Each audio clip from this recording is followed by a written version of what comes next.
are. I'm like drinking. I see your Red Bull. Yeah, I'm addicted. I actually recently quit my energy drink addiction. Nice. I've done it a few times and now I'm back on it. I need to get back off. Yeah, that shit's poison, girl. Terrible. Cool. Well, we're here today to talk about it's Black History Month. And so much has been going on. This is like one of the most hype Black History Months in the history of Black History Months, really. Yes. Yeah.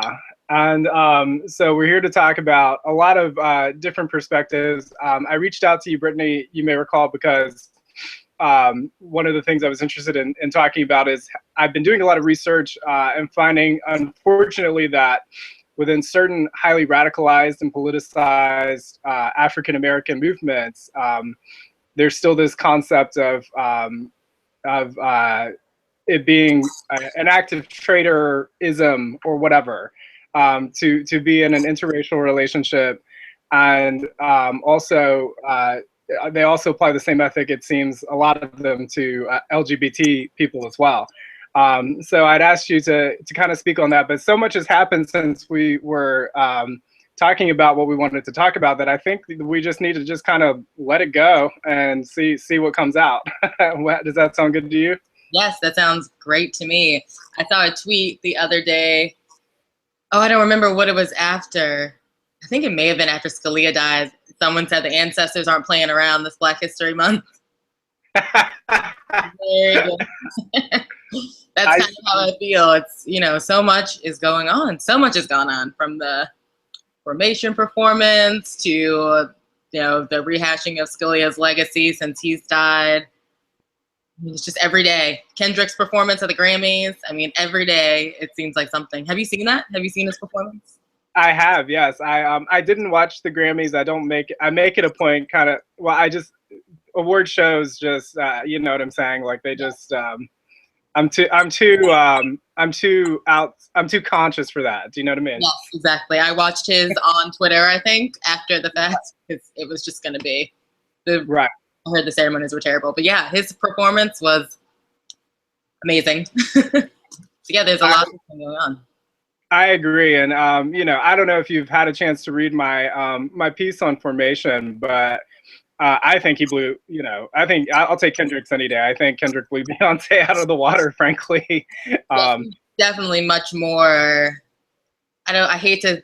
Well, I guess radical is the right word. I feel like people always say radical all the time, but I think he's much more radical. I love Beyonce, and I was just surprised that she even did that, to be honest. So I was like, okay. It's like, okay, this is even Beyonce's, because to me, and people seemingly, some people disagree, I feel like she's very neutral, which works for her, and it's fine with me, but I feel like she's very neutral a lot of the times. I was very surprised to see that come from her. But I have not read your piece. I want to, though, but I have not read it. Well, I hope you won't be upset when you read it. I sort of I read her for all of the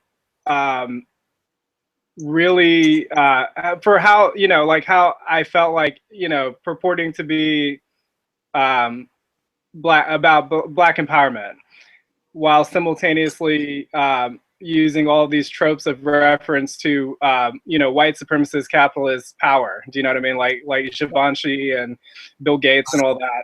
Yeah, he definitely is a capitalist. I feel like she and Jay-Z are, in which I'm okay with that for them. I feel like they're so all-American to me in that kind of stereotypical way, and they're such capitalists. And I was kind of like, I kind of felt lots of different ways about it as well. So I understand. I'm really looking forward to reading your perspective about that. Sure, and then make sure you read both pieces, because did you know Monica Griffin at William and Mary, the professor? No, I didn't. She was also director of the Sharp program. I know you were friends with a lot of Sharpies, but were you a Sharpie? No, I wasn't. I don't think I was friends with a lot of Sharp people. To be honest, most of my friends in college were white. So I don't even, was that the Black Kids program, or was that you, or was that the program you were in? No, I was not a Sharp. I was a Sharp fellow. Okay. which is different from a sharp scholar. Okay. A sharp scholar was you enter as a freshman and you lived in Spotswood. Okay. And yeah, and you did you integrated community service with a lot of your learning. You had to take your freshman seminar was also a community service learning seminar. Oh, okay. I think I might be mixing that up with something else then, but I don't know if I was friends with a lot of, I know what it is now that you say it, but I'm not sure if I was friends with a lot of. I thought you're close with Lydia, right? Wasn't Lydia, wasn't she a sharp? Yeah. I didn't know that she was actually, because we didn't become friends until right before senior year. Right. Okay, well, I could be wrong. I could be wrong about that. I wasn't close to her, but I thought she was a Sharpie because you guys were both 09, right? Yeah, she may have been. She may have very well been. She was in a lot of things. Right. And so when you guys were freshmen, I was a junior, and that was the year that I was a Sharp Fellow, which basically means that a Sharp professor asked me to be the TA for the Sharp class because it was a Black Studies class. And so they couldn't find, usually Sharp Fellows were people who had been Sharp Scholars, but I hadn't been a Sharp Scholar.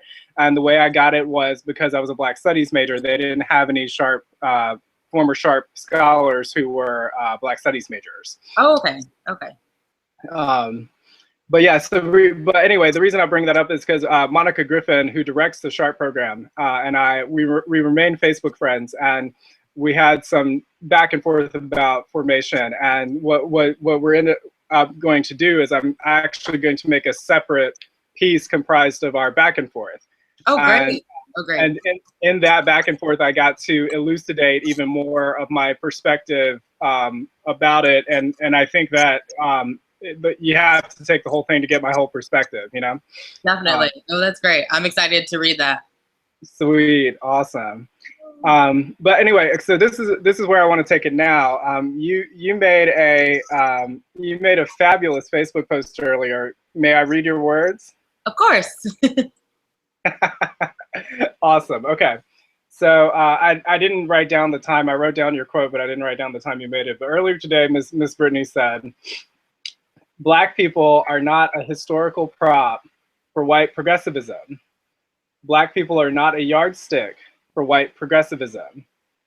Black people are not a plot device in the narrative of white progressivism. Please consider your message before giving both Sanders and Clinton undue reverences because they chose at any point not actively engage in white supremacy. Many nameless and uncounted Black people were activists risking their jobs, safety, and lives in the civil rights movement. Many Black people have given speeches detailing the plight of Black Americans. Many Black people have fought tirelessly for Black American advancement through policy. It's great to see both candidates speaking about progressive issues. And it's great that they have both been active in championing Black issues. Allyship is critical to progress. Establishment allyship is critical. White allyship is critical. But please don't forget the irony in praising white people for doing and saying what Black people have been doing and saying since their arrival in America hundreds of years ago." Woo, girl. You spilled the tea. You spilled the hot tea. You spilled the hot tea on the white man and burnt his elbow. That was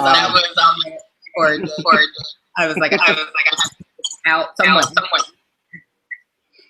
Please talk to me. Please talk to me in the audience about the precipitating factors. What specifically are you responding to there?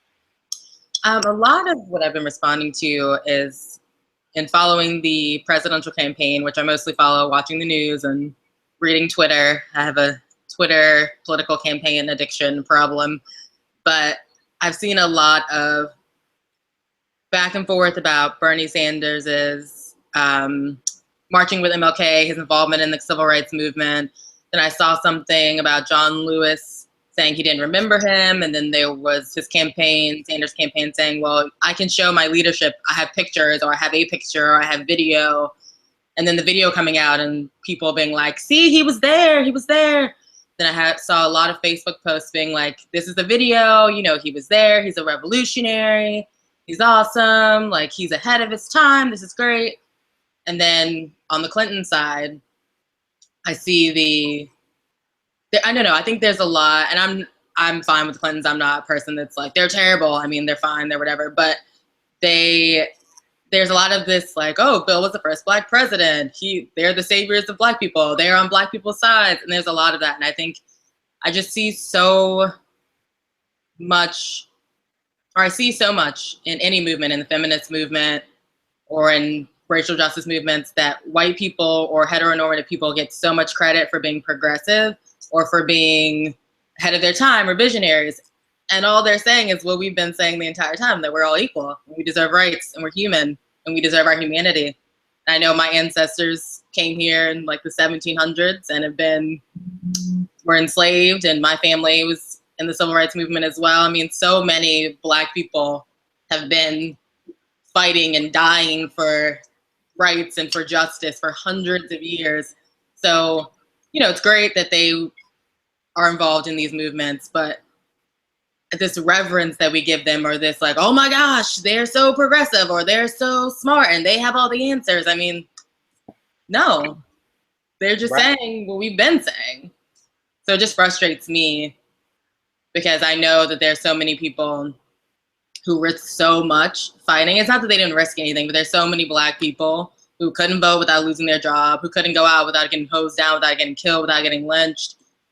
And then when white people come hundreds of years later around to what we've been saying and around to the truth, it's like, they're so amazing. And that just pisses me off. Well, do you think, I'm sorry, did I cut you off? Was there something else? Okay.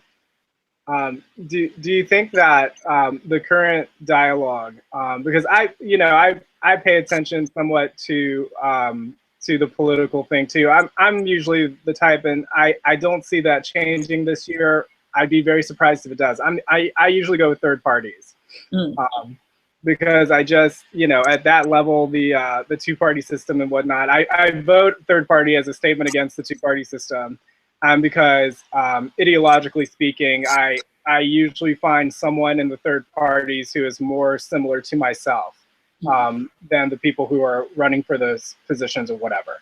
So I pay attention to the Democrats and the Republicans to a degree, probably, enough to consider myself educated enough to speak with other people about this stuff. And so I have been paying attention. I am aware of this sort of like, I don't know, like contest or whatever between Hillary and Bernie as to, who has been more steadfast in progressivism, period. And now, of course, with the highlight of this month being so steadily on Black issues. Now that's the current sort of litmus test for which one of them, the litmus test of the moment for which one of them is to be revered.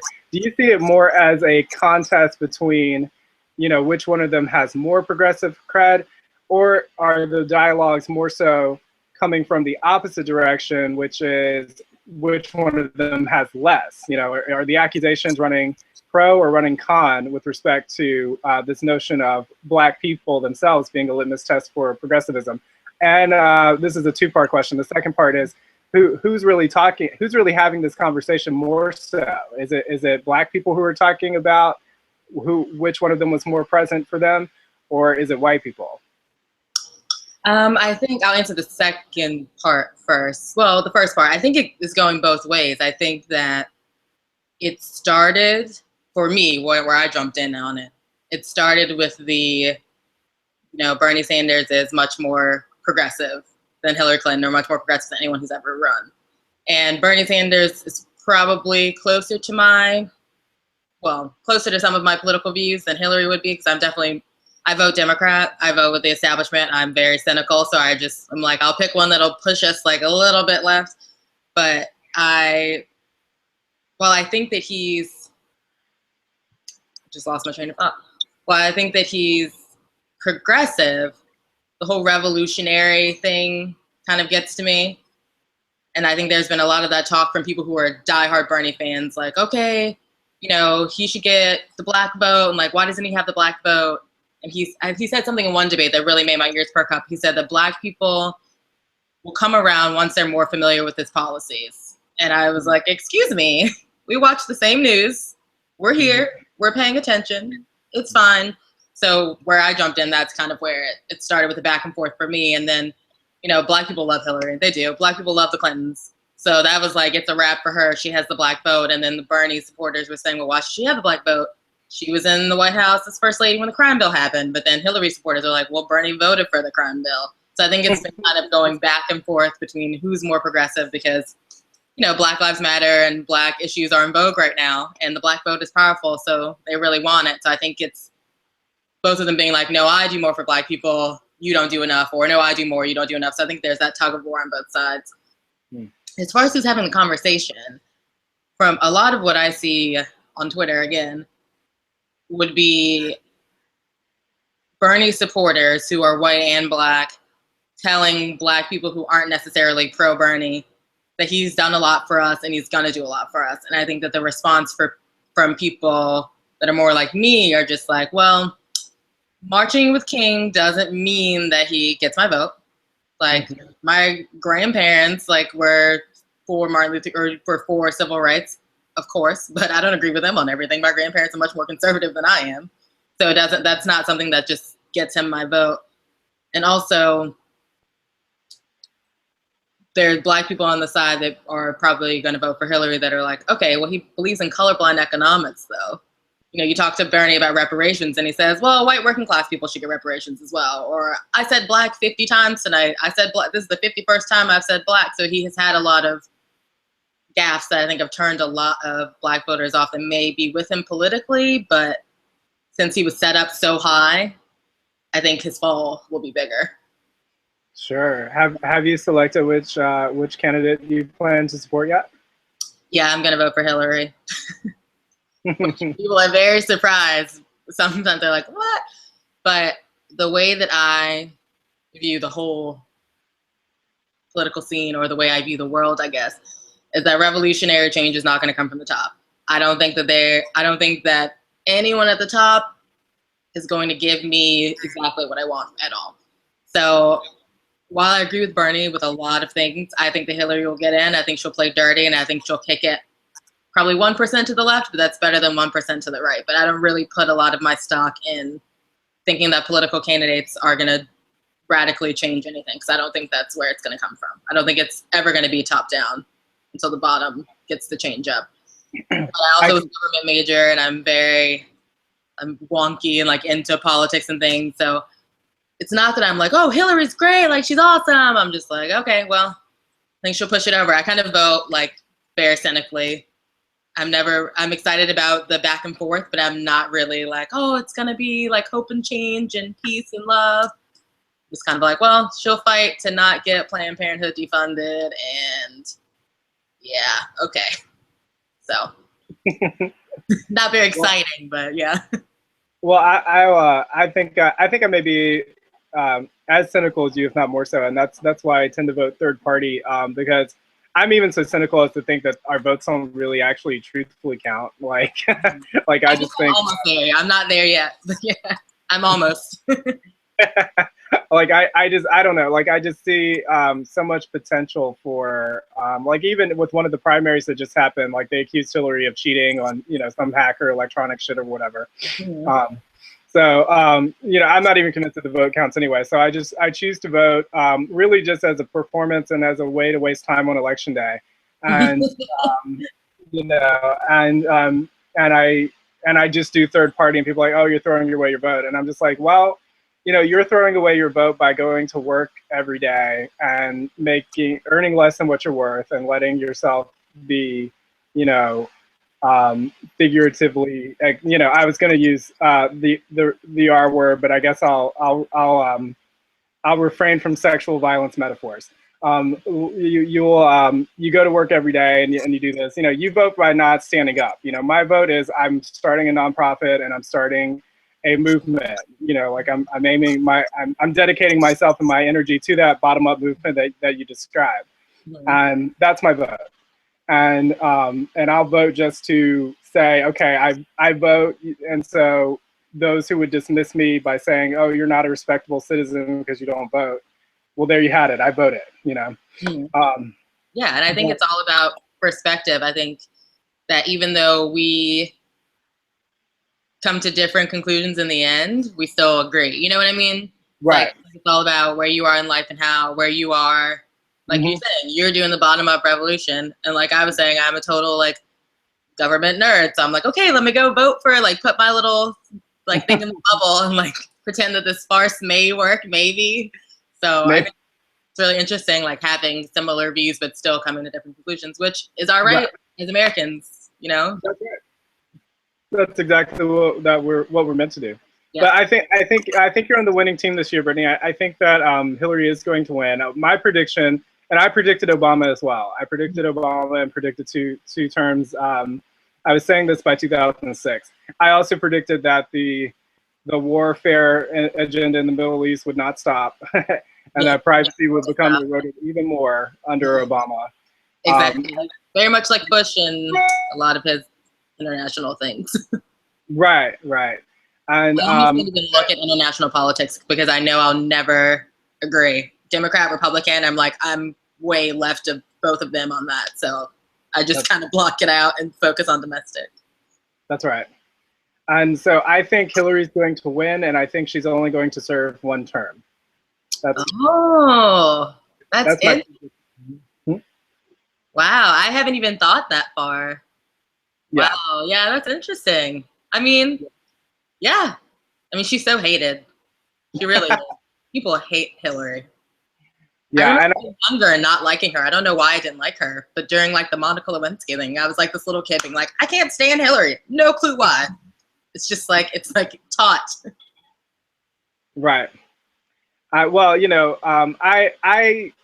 you got to respect the Clintons, you know, and you certainly don't want to rise to too much prominence and disrespect them because you might end up, you know, buried somewhere.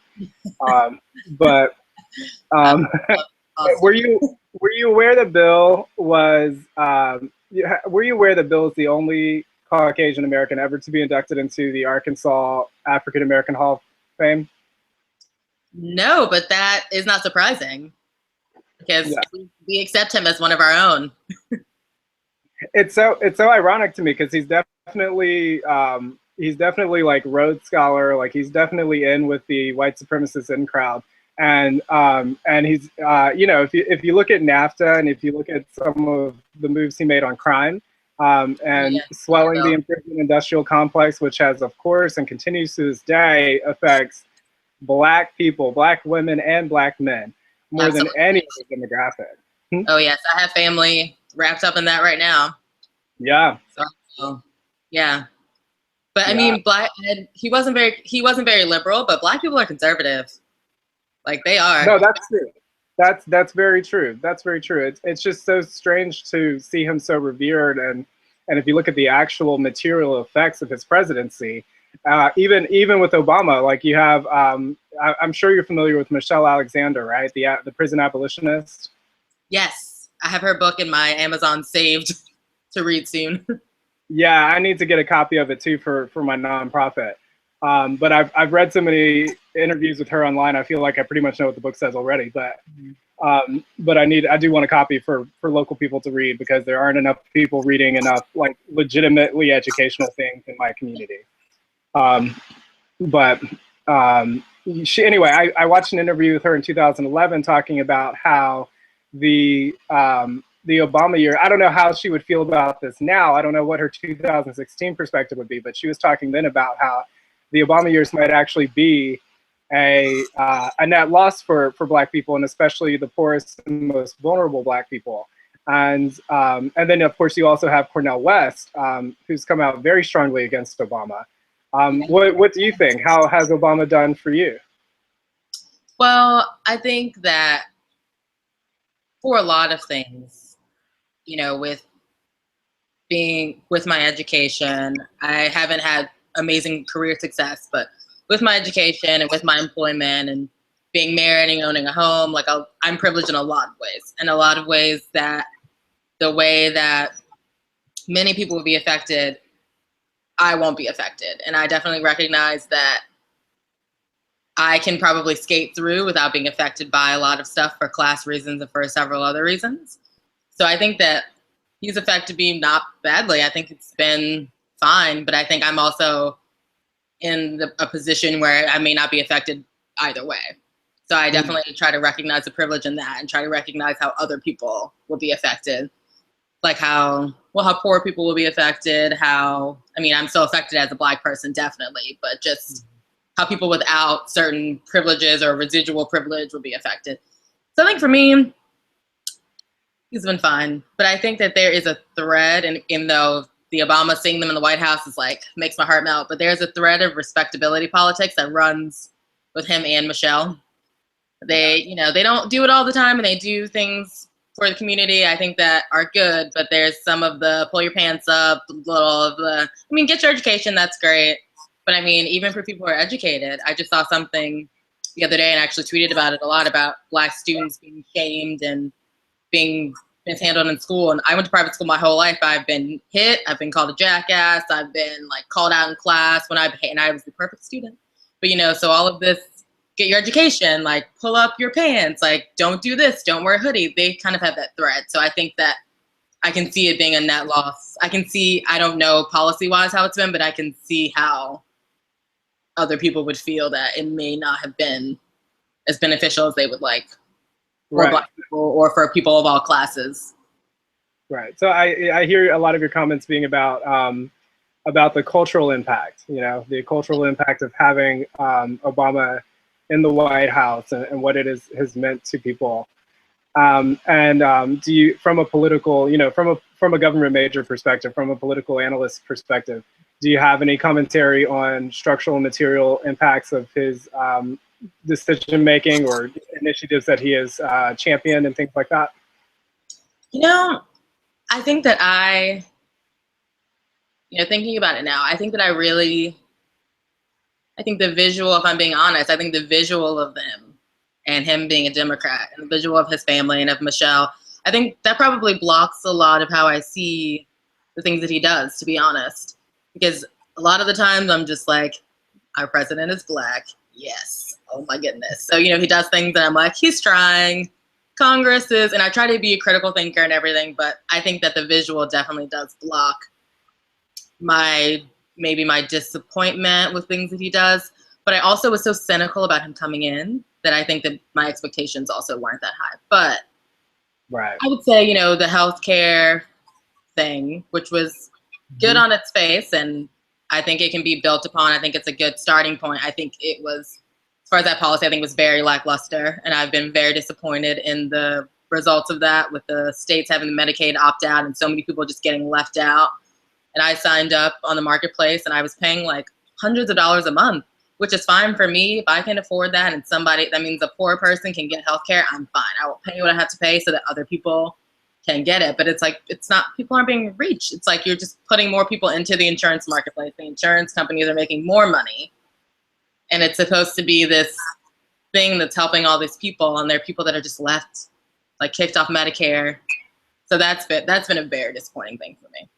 And I think that it's a step, and it's a good step forward, but I think that a lot of people were hurt by it. And I think that, you know, conservative people have kind of taken up the airways with their disappointment, but I think that there's some legitimate disappointment from a liberal standpoint on that policy. Right. And, you know, and you speak, I love your insights. I think your insights on him as a cultural figure are very penetrating. And I'm wondering, I've noticed a pattern, let me just say, from Facebook, you know, from social media and, you know, paying attention to my feed, of how much of kind of a cult figure, I guess, he and Michelle are, especially for privileged Black people. And I just, sometimes I get a little, when I see that sort of that hero worship aspect, whether it's applied to him or to Michelle, it just turns my stomach just a tad, and it makes me really almost like kind of fearful for this notion of, you know, like the culturally manipulative aspect of it. Like I saw this Bell Hooks lecture online, and it was a joint lecture with one of her mentors, whose name I can't recall immediately, but they were talking, they were both Black women and feminists, and they were talking about Michelle Obama and how, despite the fact that she also is a Harvard Law graduate with astute perspectives on policy, you know, the role that she's cast in is, okay, well, let's dance together and get fit, and then of course the first thing anyone ever says about her, no matter what, is what was she wearing? You know, like, oh my God, that marigold dress was so fierce, or whatever. And so it's sort of, you know, that respectability politics, it goes a step further, really, in my opinion, and kind of becomes regressive when you look at especially the way Michelle is depicted. And but unfortunately, I really think it's like you said, Black people are conservative.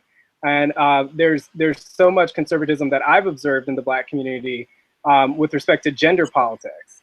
And there's this notion that persists that is even inherited from the Black radical movements of the 60s and 70s and from civil rights of patriarchy, and the importance of uplifting and supporting the Black man, even when that means downplaying the accomplishments of the Black woman.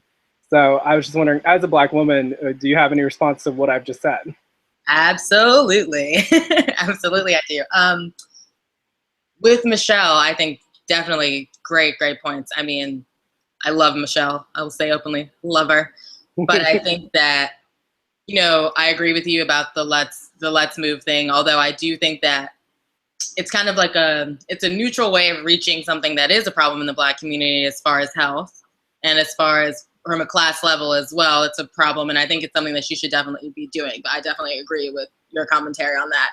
And I think with first ladies in general and with women, you know, their clothes are commented on in politics always. I mean, Hillary with her Oscar de la Renta suits, Nancy Reagan, Barbara Bush with her pearls and furs. It's always commented on. But I think there's an extra element of commentary on Michelle's physical features, her arms, her butt, her legs, because Black women's bodies are so viewed as public property. And I remember when she first became president, she wore shorts to the Grand Canyon, I think.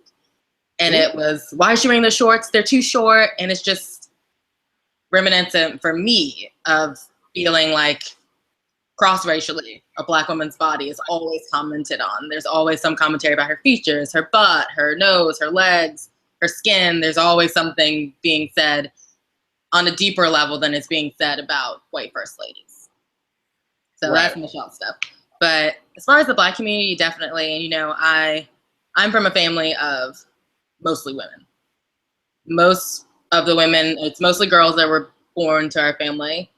Most of the women, actually, I'm trying to think now. All of the women, besides me, I just got married. Love you, Ricky. All the women have been divorced. I think for good reason. They should have kicked them to the curb, but you know, it's a very matriarchal family. My grandfather's dead, so my grandmother's the head of the family. And I hesitate sometimes, even though I have lots of opinions about the role of the Black man in the Black community. My father's not around as well. I hesitate to vocally express how I feel sometimes because I'm not married to a Black person, I'm married to a white person. And it doesn't mean I can't express that, and I will express it, but it doesn't mean that I can't. But I feel sometimes like, okay, I don't want to be married. Could you do me a favor and repeat that last bit? Oh, yeah. I feel that I don't like to express too much of how I feel publicly about the Black man's role in the Black community. Oh, I think it froze. I can't hear you. I wonder if you can hear me. Can you hear me? I can hear you now. Yeah, okay. we had a little hiccup there. I hope I can figure out how to edit that out. Okay. I said I hesitate to speak very publicly about the Black man's role in the Black community because I'm married to a white man, and I never want it to be construed as, you know, I see this thread running through like, oh, honey, if you can't find yourself a Black man, get with a white man, he'll treat you better. I don't believe that, and I don't buy into that. So I always am careful I don't want it to be like, oh yeah, I'm putting down Black men, and then, because that's ingrained. I mean, that's ingrained Black women to not put down the Black man, but I don't want it to ever be construed as, oh yeah, and she's married to a white guy, that's why she's talking shit about Black men. But I will say that Was it Alice Walker? I don't remember who said the black women are the mules of the world. It was Zora Neale Hurston. Who was it?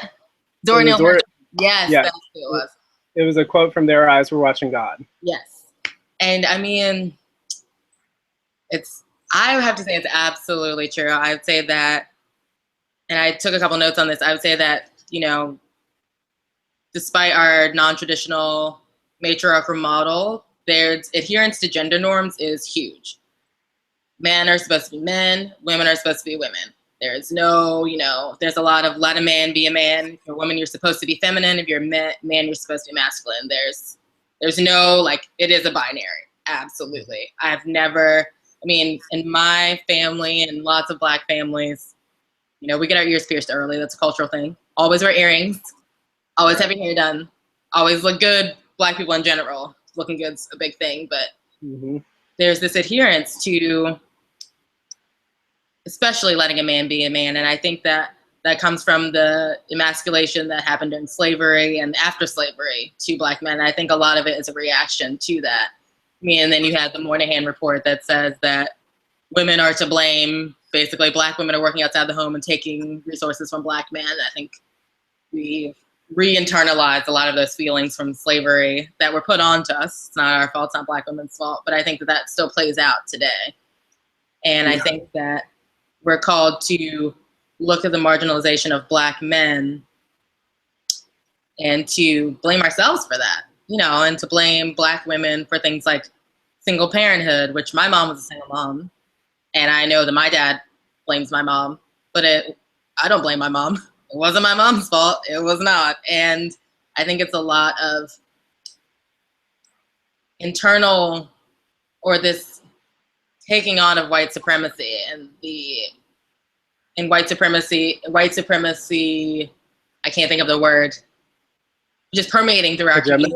And then we just blame ourselves and we blame each other. And women are the first to be blamed in that. I mean, you see that with the Bill Cosby thing, people saying, trying to tear down a good black man, like he raped women, And, you know, I hear so many people being like, you know, you're trying to tear down this black man, you have to respect the black man. And it's unfortunate because there's so many good black men.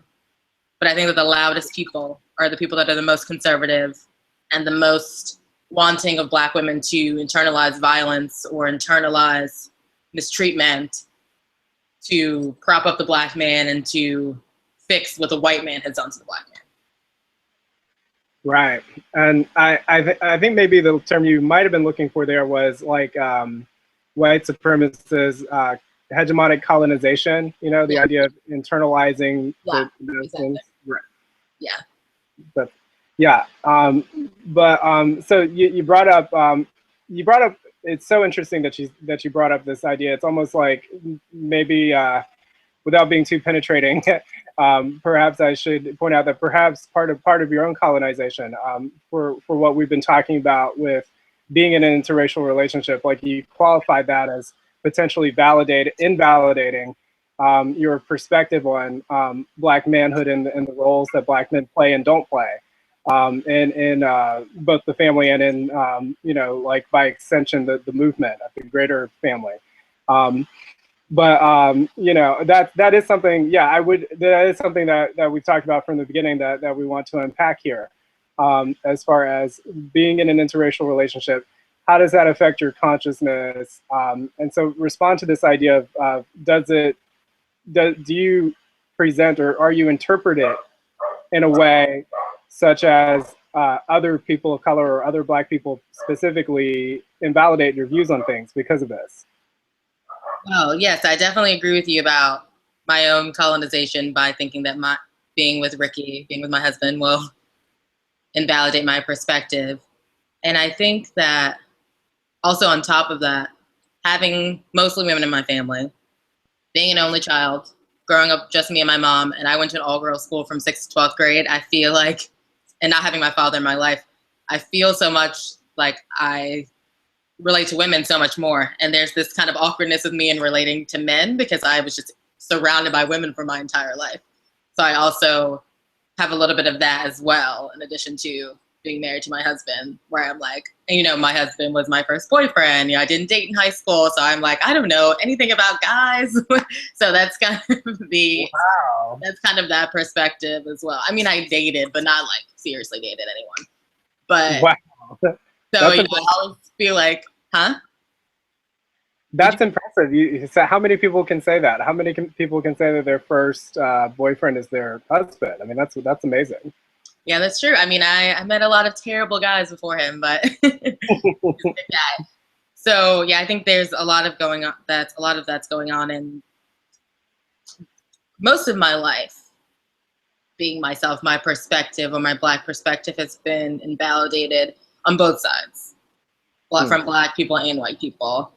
I think it started definitely with me going to an all-girls Episcopal school from 6th to 12th grade, very conservative, in Richmond, Virginia. All-girls school, the corresponding boys' school, boys wore Confederate flag belts. Their pep rally teams were the Lees and the Jacksons. I mean, I was in it. Super conservative, very Republican, 99% white school. And I had this kind of, I guess, double consciousness, but there was this attempt to not make people uncomfortable with my Blackness at school, and then not make the Black people I knew outside of school feel like I was trying to be white. So I've always had to kind of have that balance. Kind of given up because I know, you know, I've come into my own and I know what Blackness is, and I know what Blackness is to me. And I know it's so much more, it's our history. It's so much more than what music you listen to, how you speak, who you're with. I know personally that it's more than that. So I've been trying to shed those things, and I know how, you know, I know how people look at me when I'm with my husband. I know how people look at me when they see this face and then they hear this voice and this accent come out of my mouth. I know how people are like, what? Who? Why is she talking this way? I know what people when I play certain music. So, you know, I've always been very, very aware of those things. My journey to Blackness has been honestly a very solitary one, and it's one that I feel like my community really was the internet, and growing and seeing other people like me. And, you know, when I was in high school, I thought I was the only Black girl in the world that listened to Dashboard Confessional or wanted to be punk or was emo, you know. But, you know, I think the internet has had a huge part of my Black identity. I think for a lot of Black women my age, a lot of Black people my age, it has, that have dealt with the same things I have. But as far as being with my husband who's white, I think that definitely does add another reason why people don't usually assume that I'm very pro-Black, and people may feel that it's a contradiction to be with my husband and be pro-Black and love myself and love my Blackness. But for me, it was always important that I would be with someone that would love me for who I am, love my Blackness without making me feel like I was exotic or anything. And, you know, not being colorblind and not being like, oh, I don't see your race, like actively loving me and loving my Blackness. And that's who my husband is. And I know that every Black person doesn't have Blackness figured out, and every Black person doesn't feel the same way about Blackness. And all Black men don't feel the same way about a Black girl my complexion, with my hair tone, with my hair type. So I didn't think that being with someone Black was a shortcut to getting the things that I wanted out of a partner. It could have been. I can of course have met a Black person that felt like I feel, or feel like I feel my husband feels toward me. But they being Black didn't mean that they would feel that way. Right. And that makes sense. And I think that everyone, Black and white, people look for shortcuts. So, you know, they see me, they hear me talk, they see my husband, and they put together a narrative. And it's their narrative that they're placing onto me. And that's what I've had to realize, and which stops me from being hurt, because they don't know me. You know, people don't know me unless they talk to me. They don't know what I feel or what I believe. I think a lot of people assume that I'm conservative, I don't like being Black, I want to be white, I don't have any interest in Black issues. But I've learned to, I've dealt with a lifetime, and I mean, and being a Black woman as well, I've dealt with a lifetime of people assuming the worst. So I'm used to it, and I try to not engage in proving my Blackness to anyone. Sure. Well, without asking you to prove your blackness, two questions do come to mind based on what you've just said. Number one is you said that you've reached the point in your journey where you have defined you've landed on what your blackness is to you, and I'm curious as to how you think about it and what language you assign to those thoughts. And then secondly, you also referred to Ricky and how he loves your blackness. But in general, how have you found him to be with respect to his global perspective and his political perspective? Do you find him to be racially aware? Did he come to you being racially aware to an extent that was satisfying for you, or have you taught him anything? Or so yeah, those are my two questions. Okay, so can you repeat the first one? So I remember the second one because I have an answer for that one. But can you repeat the first one again? Okay, cool. And they're really different questions, so I guess I should have asked them separately. But Okay. the first one was, you've said that here we are at a certain age. You must be what, 28 by now, something like that. And okay, cool. And so you've come into your own in terms of how you define your blackness and your black identity. And you know how you understand your blackness even if other people don't. And so I'm curious as to how do you understand your blackness? Like how do you think of your blackness and your identity as a Black woman? And what was the process of synthesizing that identification? And what language do you use to describe how you are Black, or the way in which you are Black? Okay, so I think that for me, defining my Blackness, it's really through history and through a shared history with all the different types of Black people with different interests and different politics and different hopes and dreams. We all have a shared history. We don't all have the same lives, but our history brings a shared experience. And I actually remember in third grade having to do an ancestry project. Right. Really stuck with me, and it really hurt me actually how the white students had books and things about their families, and they knew their history, they knew where they came from, they knew they were European, they knew what country, what village, and every Black person in my class was actually exactly half Black and half white when I was in elementary school. Every Black person in my class just said, my family were enslaved, they were from Africa, and yeah. And that really stuck with me, and that really, really stuck with me my whole life. And I think that as I've gotten older and as I've researched my family history and as I've tried to learn more about global history and about the Black diaspora, the African diaspora, that's really synthesized what Blackness is to me. And I feel that the more I learn about my own family history, the more I have a connection with my ancestors. And I'm not religious, I'm an atheist, but I really feel a spiritual connection to my ancestors. And I really feel that when I'm doing something, when I'm striving for something, or even if I'm having a bad day, I think about my ancestors who were never supposed to be free. There was no intention on freeing them. There was no plan to free them, and how they lived and how they thrived and how they may have never even thought that we would even be free. And, there's still so much to go up against, but just thinking about the strength that they must have had, and not to mythologize slaves into being, these strong people, but just living through that and surviving, and I just can't imagine. And I think about that a lot. And I think about trying to at least do it big for them, whatever that means, even if that means just getting up out of bed one day when I don't feel like getting up out of bed.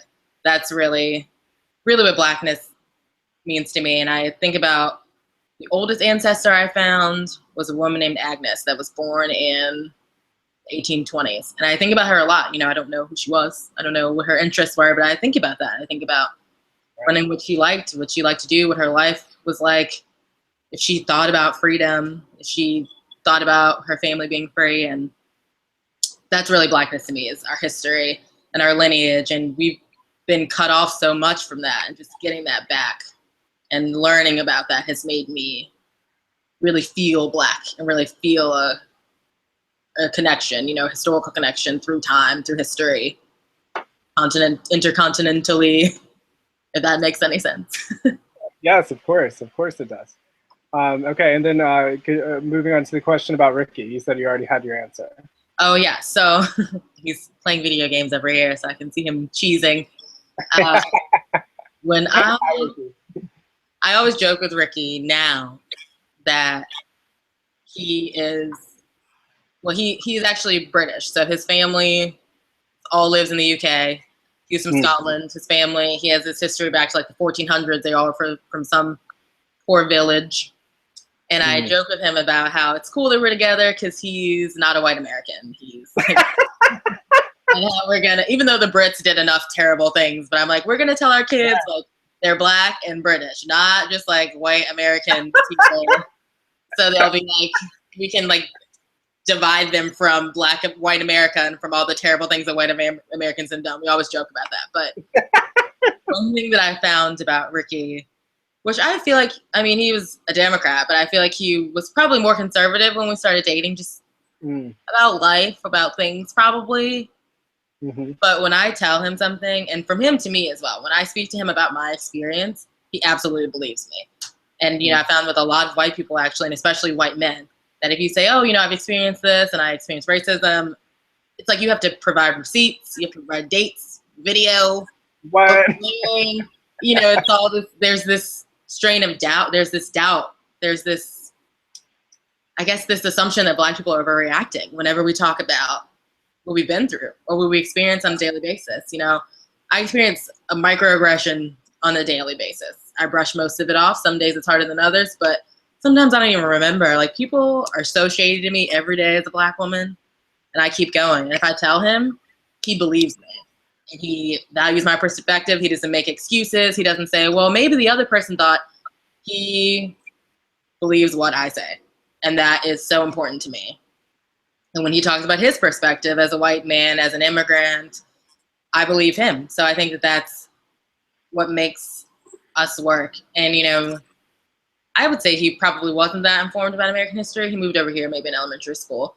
Well, in elementary school, I would say that he wasn't that informed about American history or black history from an American perspective. But we actually watched the Black Panthers documentary. It was on 2 days ago on PBS. Right. It was amazing. And I mean, he's the same as me on everything. He's very racially aware, and he's the type of person in general. I think it's because he's a scientist, but he's the type of person in general. If he's presented with information, if it counters something that he thought before, but he's presented with the truth, he says, okay, that's the truth. I mean, yeah, he was like, we have to name our kid after Fred Hampton. Like, I'm not a feminist, I'm a womanist. I'm like, what? Okay, hold on, time out, calm down. He's very woke, I will say, but in a very respectful manner. But I think that both of us are very, you know, we want to learn and we want to grow as people and want to develop as people and want to reach the truth. It's not about preserving what ego we have. It's about learning truth and speaking truth to power and learning what's right. So I think that's where we connect, because in the end we want to be on the right side. I think that's our common bond. So yeah, it's pretty woke, I would say. That's what's up. Yeah. Well, the last question that I remember from our pre-planning, our very sparse, very feeble pre-planning, which was like just a couple of Facebook messages, was with everything that's going on now with anti-Black violence, or at least I've made the assertion in other places that anti-Black violence and even police-directed anti-Black violence has not itself increased, but the representation thereof has. And you know, it's become another one of those, over the past 2 years, it's become kind of like a media fad, whereas those of us who have tuned into these issues from a sustained way know that, you know, it has always been this bad. It has always been as bad as we're now talking about it being. And but regardless, you know, we are in this moment of greater awareness of the dangers of being Black in America. And I'd asked you via Facebook, or one of the questions I listed as wanting to address, does that affect your family planning? Do you think about the political state of affairs in the United States today when you also, you and your partner, talk about and think about family planning? Well, from my personal family perspective, I have a cousin that was killed by the cops in the 1970s. Was pulled over on a traffic stop and the cop told him to get out of the car. He went to reach for his umbrella, and the cop killed him.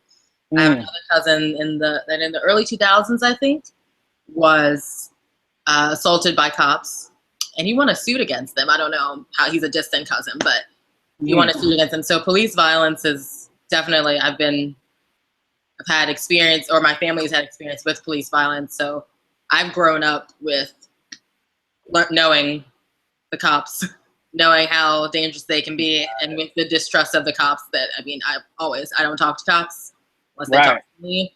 You know, I've been around my white friends who will be like, oh, cop, blah, blah, blah. I'm not doing anything. I'm not approaching them. Like, I don't trust them. And, you know, that's just from growing up and from what I was taught. And from Ricky's perspective, his family's from the UK, and the cops are a lot different. So they also they're very distrusting of American police, because American police are so much more, just orders of magnitude more violent than cops in the UK. So that's a common bond, I guess, from both of our perspectives. But it does make us think about family planning, and it doesn't change our timeline, I don't think, but it makes us think about, you know, what we're going to tell our sons and daughters about the police and how to speak to police. And, you know, we think about how to raise them knowing about both their cultures, and as biracial children, and being equally involved with their Black culture and with their white British culture. But when it comes to the cops, it's Black. It's the cops as Black men and women. There's no, oh, you know, I'm half British and the cops are going to see you how they're going to see you.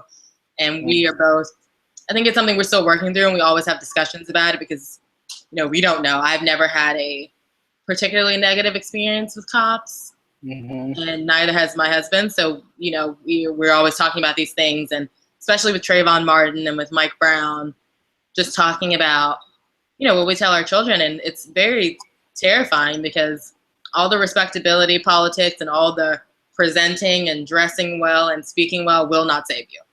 And we both know that. So, you know, it's working through just what we can do. You know, there's only so much you can do, which is the terrifying part. It's terrifying.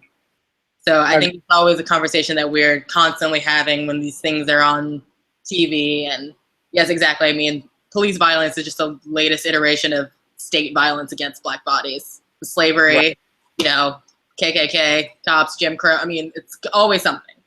Prison industrial complex, which is, I talk about it as a re-enslavement campaign, because that's what it is. It is. It absolutely is. And I had a friend actually who lives in New Orleans was telling me about the what is the prison? You probably heard of it, but they do like rodeo. They like do bullfighting, and they are not trained. They can get killed, but they'll get paid more. They grow vegetables.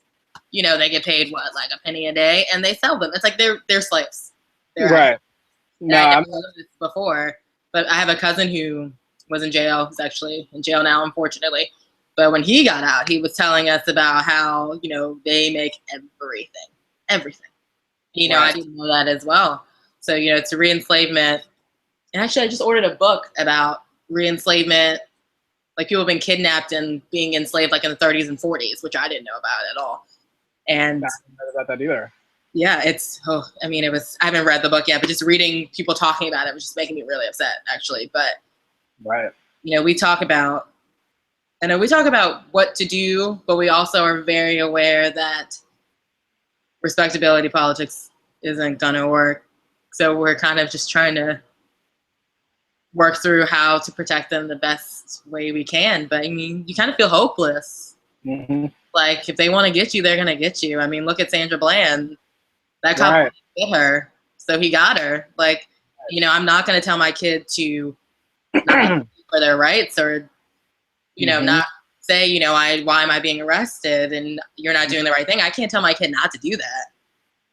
You know, so it's like, I mean, it's hard. It's hard to think about. It's terrifying to think about, to be honest. But I'm a big proponent of Black people should live their lives and be happy and have all the things that make them happy, have families, have children, and like, don't let the state stop you. So yeah, that's as far as we've gotten with it. Well, you know, our mutual good friend Ashley Tequila, who's also in an interracial relationship, with marriage, actually. She's Benet and her husband is white. She's talked about how she really doesn't even want to raise children in the United States. Is that a thought that's ever occurred to you guys, being bicultural, bicontinental as a couple? Yes, actually, and we saw Ashley this past weekend. She's painting a portrait for us. I know, I've seen the draft. It's gorgeous. Yes, I'm so excited. She's amazing. She's amazing. But we were talking to her about Canada, actually. And, you know, we've thought about it. Ricky's sister lives in the UK. She lives near London, and his whole family lives there. His family's great. They're wonderful people. And we have two nieces that live over there, and we talked about possibly living there, raising our children there. Honestly, for me, I would definitely be open to it more than Ricky. He's so pro USA. He's like, it's so much better than the UK. Like, it's so much nicer. You have no idea. But I think that the hardest thing for me to navigate, you know, it's like the devil, you know. I'm used to the race problems here, and I know how to navigate them, I guess, the best that I've learned throughout my life. But the class issues there, yeah, it's just so foreign to me. I mean, America has its own class issues, but the class stratification is so much more rigid there, and that frightens me. So that kind of gives me pause in maybe moving there. But we've talked about it. We've definitely talked about raising our children in Europe or raising our children somewhere else, at least when they're little, so they'll have a more international view. Right. Okay, cool. Well, but you said it doesn't affect your timeline. You're still looking at the same time to start your family as if nothing were happening, correct? Yes, we're still going to, because I think, you know, if I waited as long as I thought it would take for the state being violent toward Black bodies, we'd never have children. No Black people would have children. Right. So, you know, I'm just trying to be informed and be knowledgeable and trying to read and keep on top of all the things that I possibly can to glean knowledge from that. I think you froze.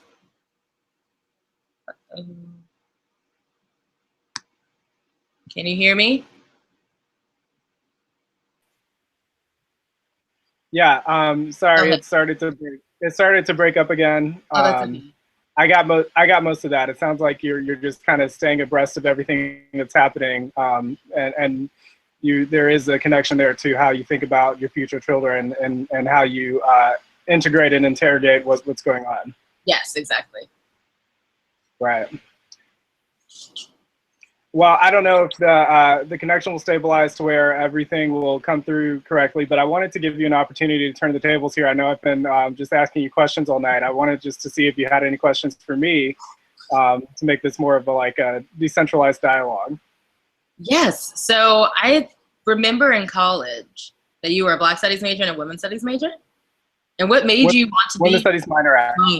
What made you want to be a Black Studies major? You know, I got to senior year and I took a Black Studies class and I was like, this is what I should have been doing. Why didn't I know? But what made you, because I know you're from Danville and I have friends whose family is from Danville. Actually, my friend's mom is from Danville. Her mom is married to a Black man, and she was disowned by her family. They kind of like came back, but once she married a Black man, I believe you told me this before. Yeah, it was over. They were like, no, thank you. You're not part of the family. Scandalous. Yeah, so, you know, knowing Danville's so conservative and that you probably grew up in a very conservative society, what made you want to just wake up no more? I don't know. What? Okay, I missed the last little bit of that. Will you repeat maybe the last 7 words? Oh, yeah. Just from growing up in Danville and growing up as a white male in Danville, what made you, or what was the impetus to, or what was the spark that made you want to major in Black Studies? Mm-hmm. Well, I think that, you know, additionally kind of growing up gay in Danville did have kind of, I guess, a radicalizing effect. Actually, the summer before I went to college, there was a queer man who was very close to my age, whom I wasn't really close to personally, but was close to socially, who killed himself. And so that was kind of like, you know, it was the 90s, you know, like Ellen, you know, we had the Ellen moment or whatever, but I was also part of a conservative white family. You know, my family are still Republicans through to the day. And we were in a Baptist church when I was kind of realizing who I was. And so there was, you know, this oppositional consciousness. You know, there was this feeling of repression and oppression that I kind of came with, and was a working class, you know, more or less middle class, relativistically speaking, for this area. But I always joke that, you know, Danville is District 12, you know, from the Hunger Game, from the Hunger Game. And, but you know, there's a lot. It's real down here. There's a lot of poverty. Danville's also about like between like 40 and like 43% Black, like somewhere around there. Oh wow, so, I didn't know that. Yeah. Danville usually goes Democrat, actually. Danville, the city, you know, but it's a whole community with the county as well, of course. And the county usually goes Republican.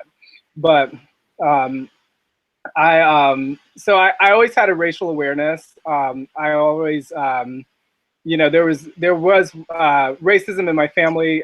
Like the older generations referred to Black people as colored. My mother and father were the same age and went to the same high school, and they both started school like within a couple years after they started elementary school is when integration happened. So, you know, they got to a certain level. My parents got to a certain level, progressively speaking, racially speaking. But I grew up in an integrated world, you know, pretty much completely. And even in high school, we began going to an interracial church, which was very different. You know, not something that was common around here, and it's still not very common. Yes, it's not very common in America.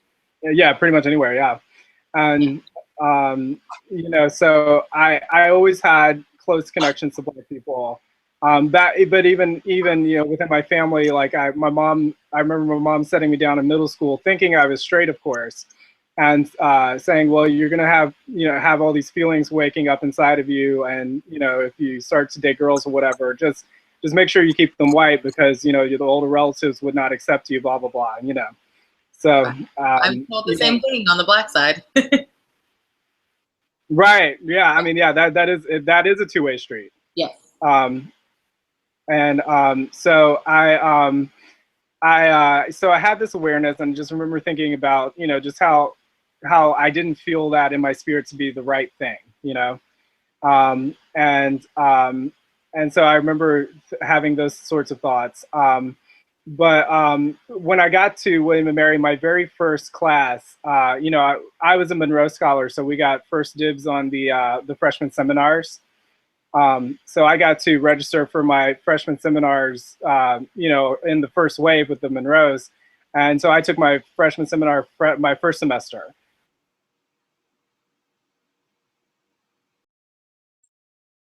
All right, awesome. Okay, so what had happened was Brittny and I encountered an issue with the technology earlier. My connection kind of kerfuffled. I don't know. It messed up. So anyway, what we ended up doing was Brittny sent me some questions via Facebook, and I'm going to answer them, you know, via this Hangout of one. And might edit it to add it to the other video, might just have it as a separate video, but an addendum when I make the blog post or whatever. I am chillaxed, I'm in my robe now. This is a few hours later. I've been checking the quality of the other video and editing it down. There's some things that kind of needed to be snipped out. So it's later in the evening, so I'm chillaxing and I'm not apologetic about being in my bathroom, but whatever. So where we had left off was Brittny had asked me why, as a white person and from Danville, Virginia, a more conservative area, did I decide to major in Black Studies? And she mentioned minoring in Women's Studies as well. But the question was more about Black Studies. So where the video got cut off was I was explaining that I got first dibs on freshman seminars, which at William & Mary, the freshman seminars were smaller classes, usually more interesting, more topical. They were part of certainly an institutional strategy at freshman retention because they were very interesting in smaller classes, whereas most freshman classes were big lecture classes. So I picked a class that ended up filling up really quickly when they opened it up for the general population, which was African-American comedy from slavery to Chris Rock. And the professor there, her name was Yasmin Lambert, and she was very inspirational. She was an actress and was a professor of the theater department. I loved it. You know, it was my first college class ever. It was my 9 a.m. class on, I guess it was Tuesday. It was whatever day that school actually started, because school didn't start on a Monday for some reason. And I really enjoyed it. As I was trying to explain, this wasn't included in the other video. I entered William and Mary thinking that I would double major in psychology and English. I ended up feeling disengaged with respect to the psychology program because I was more interested in counseling, and William and Mary's program was very research, scholarship based, and was very boring to me, to be frank. And I really felt that I was actually learning more about human nature from my Black Studies curriculum than I was from psychology. I found the psychology curriculum to be much more shallow. And English, I ended up taking a lot of English classes. I think I had like 33 or 36 English credits between Black Studies and Women's Studies and just random electives that I took. So truth be told, I had enough credits just by the bare bones for an English major, but of course I didn't take the core curriculum English classes, so I wasn't able to get an English major.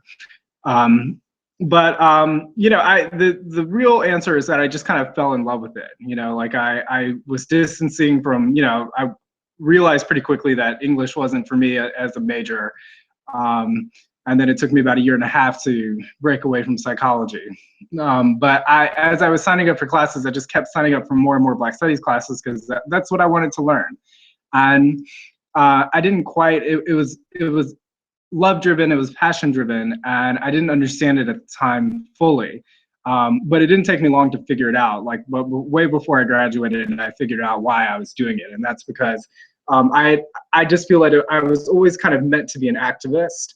And I think that what I was getting from Black Studies was two main things. Like, for one, there was a versatility of thought and a versatility of like writing experience, because there were so many different types of classes. You know, like there were music classes and English classes and film classes and sociology and history. And I liked that part of it. I liked having a breadth of experience in terms of scholarship and academic modes of thought.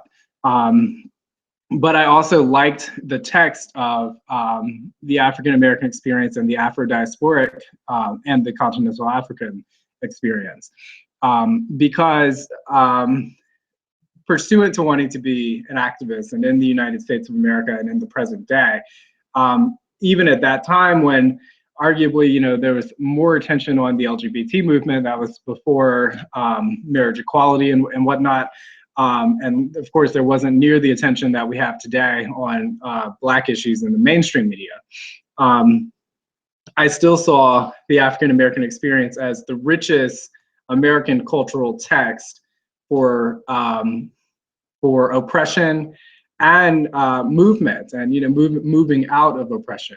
And I thought that any movement, whatever, I think at that time I may have been operating under the assumption that I would plug in most passionately and fervently into the LGBT movement. Maybe, I don't know, I don't quite remember. It was probably that or anti-war. But I think whatever movement I was going to end up in, I felt like the lessons that I needed to learn would come through Black Studies. And then with women's studies happened as an accident. Like, at William and Mary, you have this pressure to have like more than one thing, you know what I mean? Like everyone's double majoring, blah, blah, blah. And so I didn't second major in women's studies. I picked up a minor in women's studies. And that was kind of a last minute decision. Like, I think I made that decision second semester of junior year because I was very close to it credits wise. What had happened was Black Studies and Women's Studies shared a secretary at that time.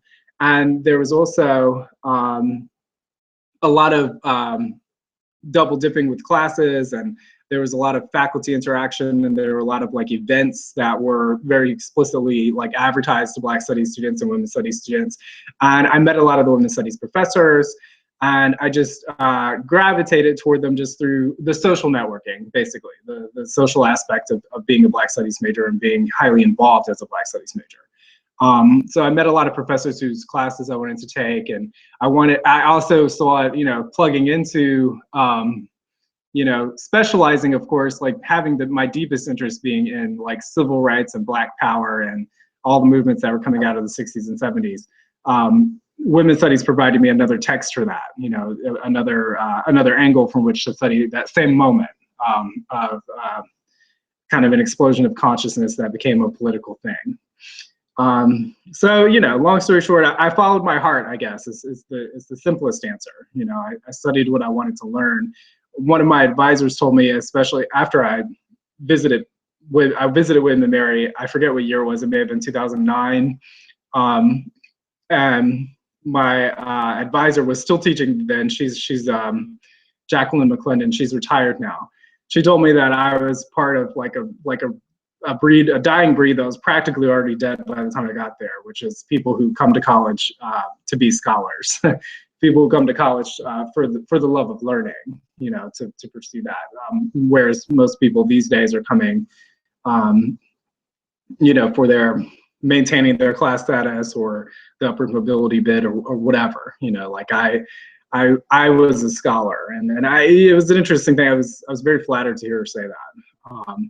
But also kind of dismayed because, you know, we want there to be scholars. We want there to be, especially an elite liberal arts school like William and Mary, we want kids to be going there because they want to know things, you know. Maybe it's come back around since, you know, she's retired and she's out of the game, so who knows, maybe the new kids are better, but whatever. So then Brittny sent me some questions on Facebook. She wants more of my thoughts on capitalism in relationship to Beyonce and the Formation video. And she had noted within the question that she felt that some of the stuff may be in the piece of mine that she hasn't read yet. And that's true. So I won't double dip on that too much and talk too much about what I've already talked about in the piece, because I believe she'll go back and read it. What basically my big qualm there, I don't have essentially a problem with people being capitalists, or even I would contend that with Beyonce, there's been an exploitative nature to the way that she's capitalized, you know, to the way that she's class climbed. It's not that I have an essential problem with all that, but I think, you know, she comes to the Super Bowl and all the visibility there, and costumes herself as a Black Panther, basically. And the Black Panthers were socialists, and were about community cooperative economics. You know, they were about feeding hungry children in the community. They were about you know, militarizing to the extent of protecting communities that were not being protected by the police. You know, like actually providing the need that was not being provided by the establishment. Beyonce's not about all that, you know. And within the song, you have these lyrics, in particular, I might get your song played on the radio station, you just might be a Black Bill Gates in the making. Let's talk about that lyric for a second. If you look back through Beyonce's career, you've got like Upgrade You, you've got a lot of songs. Beyonce has always been a sign for the fantasy of Black wealth and the fantasy of upward mobility. You know, any pop culture, you know, we tune into pop culture as an escapist thing usually, and it's about the successful artists are the ones who tap into our fantasies, you know, who tap into you know, what we're lacking, usually through oppression, frankly. You know, even all this, you know, you see magic, you know, like magic is everywhere, witchcraft or whatever is a big part of pop culture. Think Taylor Swift, think Katy Perry. That's a sense of empowerment. You know, magic is a sense of empowerment that is accessible to the fantasy life of poor people who can still fantasize about, of course, but don't have any real political power or the power associated with wealth and unbridled consumption. And so, you know, Beyonce has always been this, you know, beautiful light skin, has had a nose job, wears color change contacts, usually has straight blonde hair.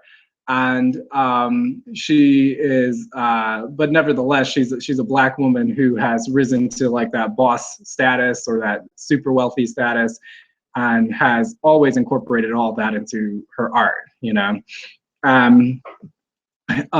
You know, when you look at that lyric, I might get your song played on the radio station. You just might be a Black Bill Gates in the making. She's actually literalized. She's rendered incredibly visible the lie of what she represents. You know, because you know, when you're pro-capitalism, when you're talking about Givenchy dresses and all that, even within the same song that when you're pretending to be a Black Panther, you're really talking about maintaining the capitalist structure, and the capitalist structure is a pyramid, you know, and then of course their Hova sign is also a pyramid, you know, and I'm not trying to get all corny and Illuminati on it, but just look at it. The Hova sign is a pyramid, and the pyramid structure of the capitalist order requires an underclass, and the underclass will, I mean, the underclass has always been multiracial, of course, but it's been most difficult, of course, for Black people to get out of that underclass. And really, if you look at other scholars who talk about, you know, this myth of a Black middle class, like when you talk about wealth and transgenerationally accumulative wealth, you know, like even Black middle class is here, white middle class is here, just in terms of like family wealth, like real access to resources. So it's kind of like she's giving this cultural affirmation by affirming, you know, at utilizing certain cultural tropes with which Black people have cross-class, you know, like I have asserted that I think she's especially appealing to the underclass.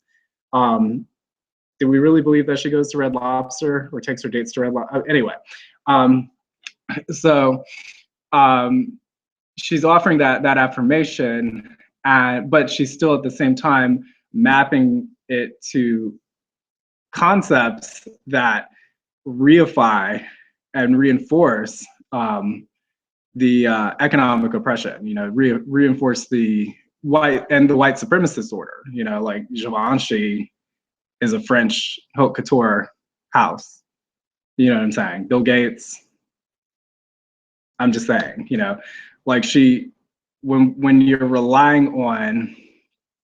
mapping the concept of Black progress to success within the white supremacist capitalist order, you're not being a Black Panther, certainly.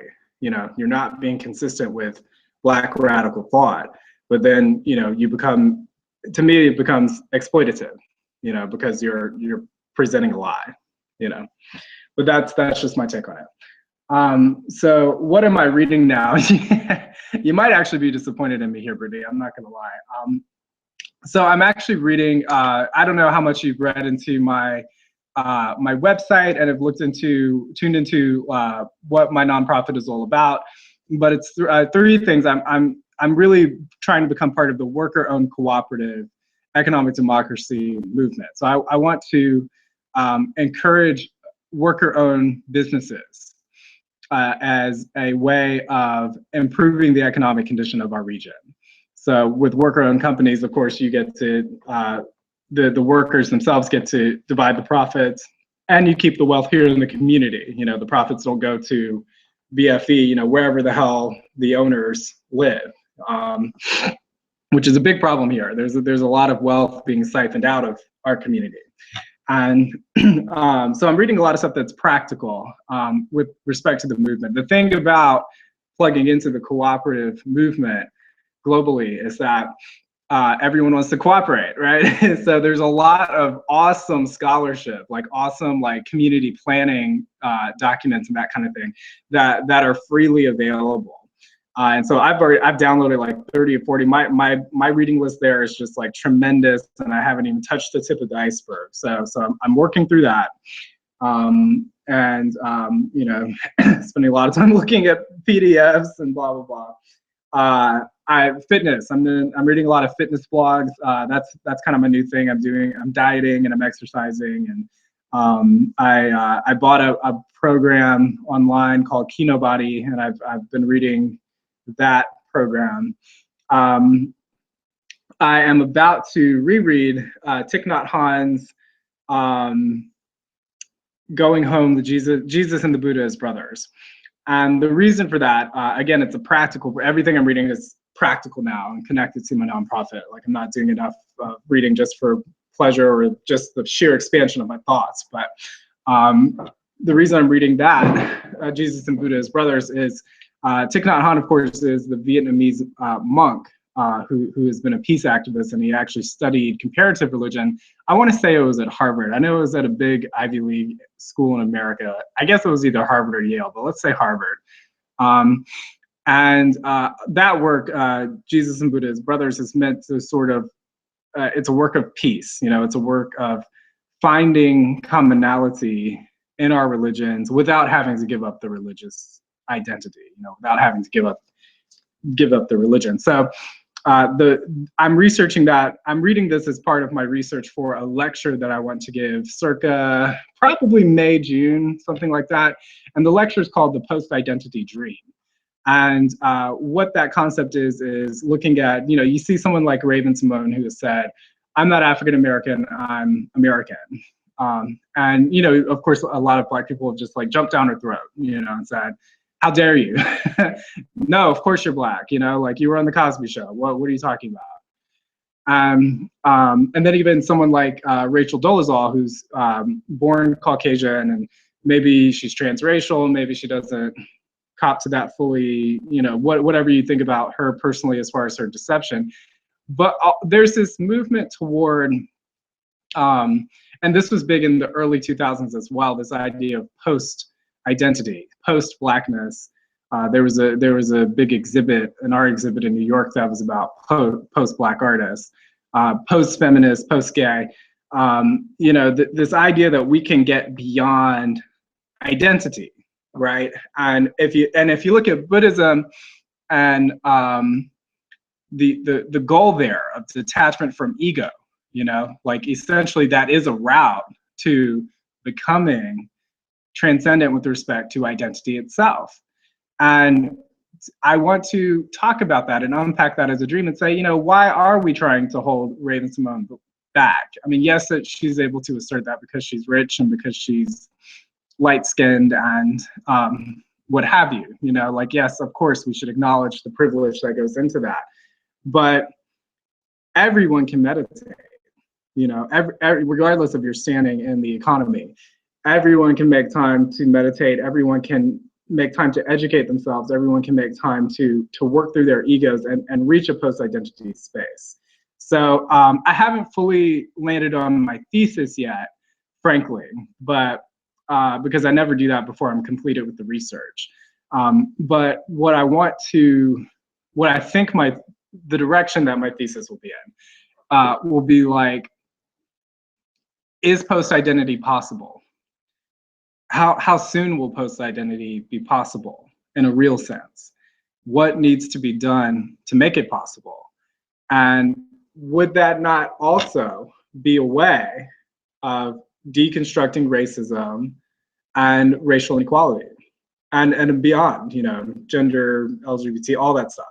Would this not also be a method rather than explicitly empowering certain segments of certain groups, which is the model that we've been using to try to equalize things, and we should know by now that model is failing. Why not embrace the notion of post-identity, you know, post-racialism, that kind of thing? Without saying, you know, you mentioned the importance of the history of being African-American, without denying the history of what we've been. You know, it's not about deluding ourselves.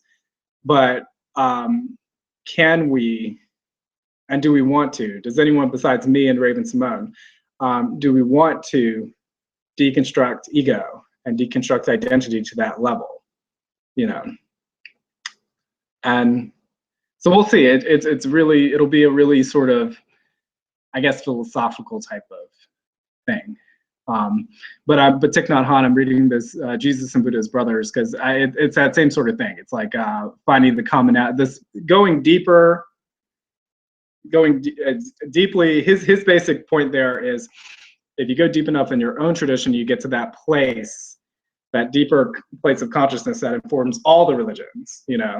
And so I basically want to theorize a model for doing that with respect to identity as well. So that's probably the coolest thing that I'm reading. And then another lecture that I'm working on is, well, no, this is more of a blog post. And it's more about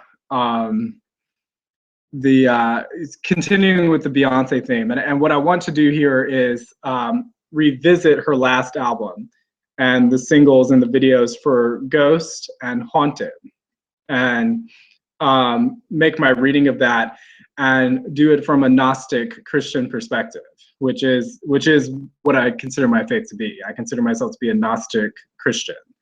And so I've read a lot of the Gnostic Gospels already, but what I want to do is read contemporary Gnostic thinkers, and I haven't identified specific people or specific works yet.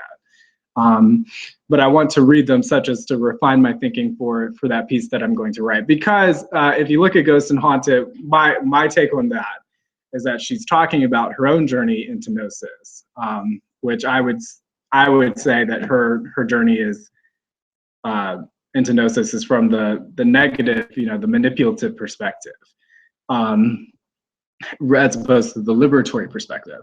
And then if you look at Haunted, she basically talks about the role that she plays in social manipulation, especially if you check the visuals in connection with the lyrics and connection with her performance.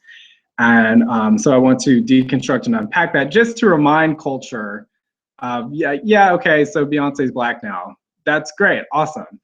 But let's not forget that she has basically told us all that she's manipulative. You know, she's told us all through these previous works what she is. So you know, I just want to deconstruct just as a reminder, you know. And so I always wanted to write on those pieces anyway. Like, this is just, I'm just finally getting my act together with it. You know what I'm saying? So there will be some contemporary Gnostic texts that I'll be reading in the near future, but I haven't made my list. And then finally, the thing, I am trying to get back toward pleasure reading. Not quite sure when it's going to happen because I've got all this practical reading, but when I get back to it, I'm compiling a list right now of bedtime reading. That will be, this may surprise you, but I'm actually interested in going in the direction of traditional Western philosophy. And still, you know, being myself, I'll still look for the fringes there, you know, like I won't necessarily be reading the most mainstream philosophers. But the three that I'm going to start out with there are Rainer Maria Rilke, Soren Kierkegaard, and Nietzsche. So that'll be, you know, I'm compiling that list, and then I've got to acquire those books and whatnot. That's going to be my bedtime reading, but I am plugging into my thing, you know, I'm plugging into my Korea, and so there will be a whole lot of like practical reading that is in application to what I'm to my activism, before I get to the point where I'm just, you know, back to just sort of explicitly expanding my consciousness just for like the love of flirting, like what I mentioned when I was talking about my advisor. So there we go. How do people respond to you as a white man who is knowledgeable about Black radical thought? Well, and usually when I have these conversations with people, it's less about, I do mention Black radical thought when I can, but sometimes people just aren't even there, and they just want to talk about the fact that I was a Black studies major to begin with. And you know, and my mom's husband's family, my step family, the racism has trickled down into the younger generations too. So I've had step brothers and step cousins be like, why did you want to study Black people? Black people are terrible. I mean, I'm just keeping it real. I'm not quoting them because the quotes were slurs, But people were like, a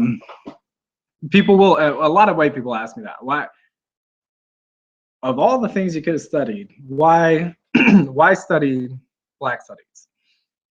And I give them roughly the same answer that I gave you. I was just like, it was just what I love to study, and I consider myself to be an activist, and I wanted to understand that. But wanted to understand,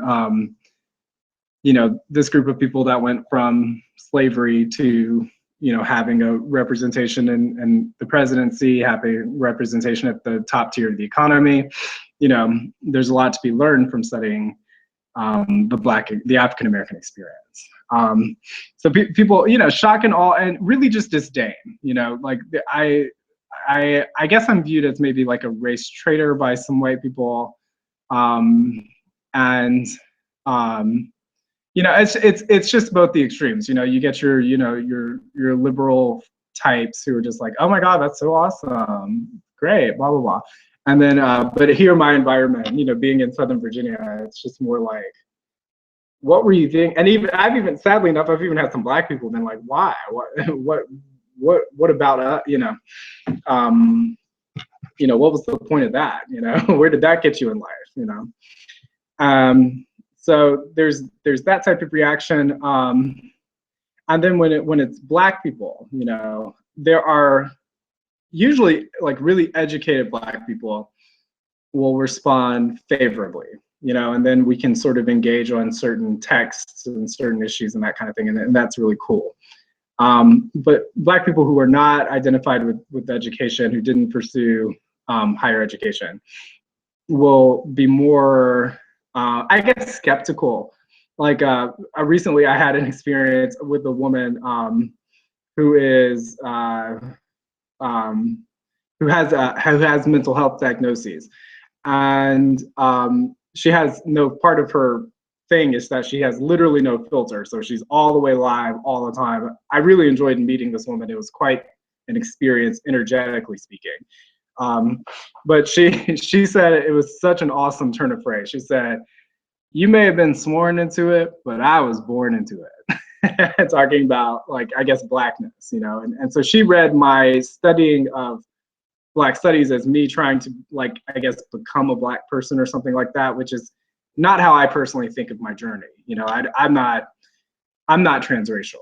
I'm not a Dolezal type. Some people hate me when I say this, but I'm not anti-Dolezal. I respect her. It'll either go, a few years from now, we may look back on her as a transracial pioneer. Who knows? Who knows how history is going to look at Rachel Dolezal and that kind of idea of a transracial identity. But I'm not confused about the fact that I'm white. And even when I talk about, I do think of myself as post-identity, but I also recognize that is a white privilege thing to say. Like, oh, I really don't have a race. Well, yeah, yeah, must be nice, right? It must be nice, cracker. But but yeah, so that kind of like skepticism and mistrust is a common thing. I've had some people who, when they get to know me and they realize that I'm not trying to just infiltrate a space or something like that, who are like, it's a damn shame that you know about Black folks and a lot of us do. Like what can we do to fix this problem? And I offer whatever I can try to offer or whatever. So people respond in very interesting ways. It is, a lot of people just consider it just to be a flat out joke. I do often feel like I'm met with disdain and disrespect because of it. But that's not something that really bothers me, because I do practice ego denial. I do practice meditation as a path to what I hope will ultimately become some semblance of enlightenment. And you know, so I don't have that pride complex where I need people to affirm my life choices, you know.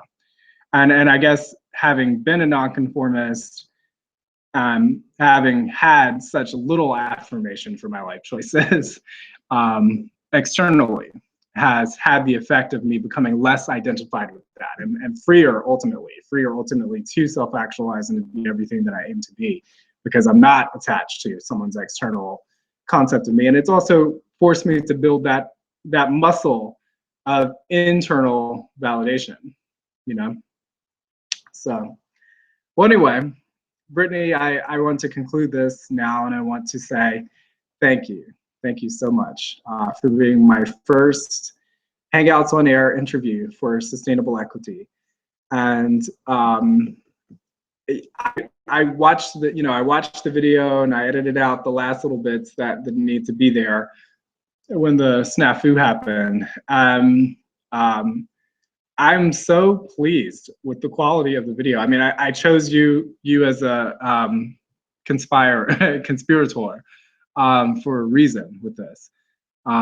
But even I must say that I had no capacity to imagine it being as good as I feel that it is. You know, I really feel that we took it to places where it needed to be taken. And I really feel that we have made our alma mater proud. You know, I feel we have been two people who are well educated talking about timely and important issues. So I thank you for that. I thank you for this gift of this exchange, and looking forward to more. And I wish you well, and I hope to see you soon. Thank you, Brittny, and take care.